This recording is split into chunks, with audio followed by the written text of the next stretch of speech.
Mr McMillan. Thank you, Presiding Officer. Presiding Officer, Michael Matheson himself has indicated that he made mistakes and has been found to have been broken parliamentary rules and has now been sanctioned. It does go to follow that after the process that was in place, that the sanction would have been inevitable. This debate, however, in my opinion, is just sheer political opportunism. It's a debate following on from a sanction against an MSP, which we've just debated, which was undertaken, which was undertaken based on a process that is flawed and, in my opinion, risks bringing this Parliament into disrepute. The Standards, Procedures and Public Appointments Committee process was open to prejudice, bias and political motivation when it should be totally unbiased. And if we were supporting a constituent with a case where the process was clearly flawed, we would highlight the flaw so that a constituent could get a fair hearing with their issue. In any court process where a jury is to be used, consideration is given to the make-up of the jury so that that jury can be made up of independent people with no link to the case they are about to sit on. The why then... Patrick Harvey. I'm grateful to the member for giving way. With the best will in the world, if that was the position the SNP was taking, should it not have brought a proposal to amend the sanctions and then vote for the sanction it thought was appropriate, rather than refusing to back any sanction? Stuart McMillan. Yes, I think certainly today we had to listen to the debate. Obviously, it's entirely up to others within the government with regards to what amendments or not that are going to be taken forward. But nonetheless, I think we did have to listen to the debate in terms of what was being proposed today.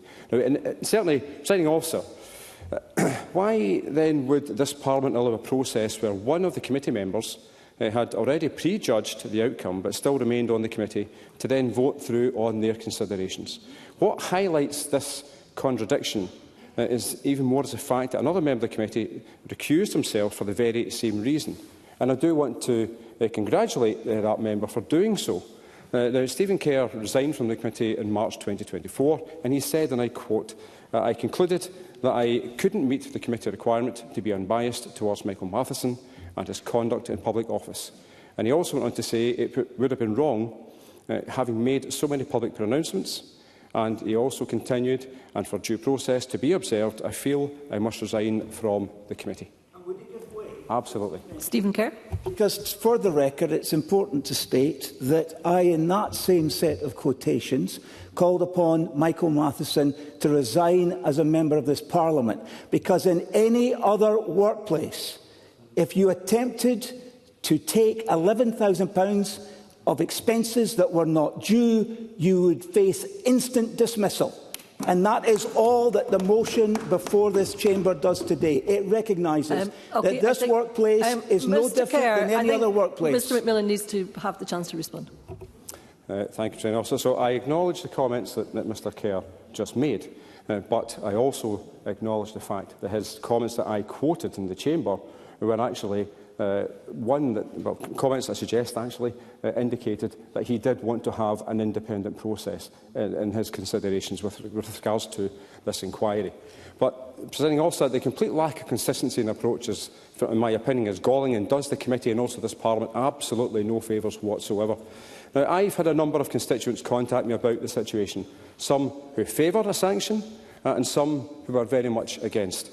However, when someone contacts me, and somebody did, claiming that the committee was, and I quote, acting like a kangaroo court, I think that says it all. Those are the comments from a constituent of... you might not want to hear it, but those are the comments from a constituent of mine. That I genuinely don't understand. I genuinely don't understand why the Conservatives actually thought it would be fair and beyond reproach to keep Annie Wells on the committee. Now, the next point of contention is something that every Parliament and committee suffers from, and those are the leaks from private discussions. Now, they've happened before, and sadly will happen again. However, what has been reported last week actually supports the consideration that the committee has acted with prejudice, bias and also political motivation.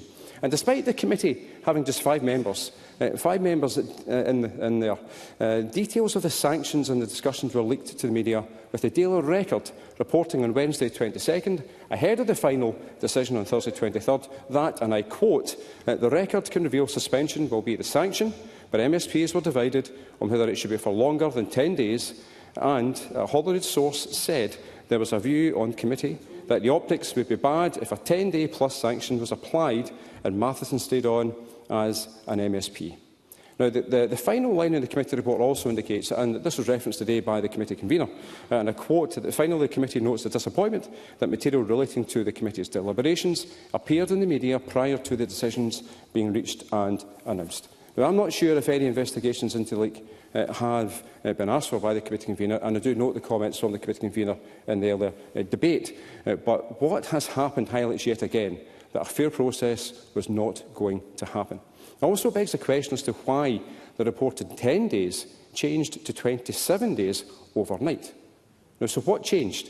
Now, a cynic would say that the calling of a general election and seeing an opportunity to push for a by-election on the same day. Now, in my opinion, I do believe it's time for the SPCB to initiate an independent review of the Parliament's complaints process to restore integrity and confidence in the parliamentary procedure.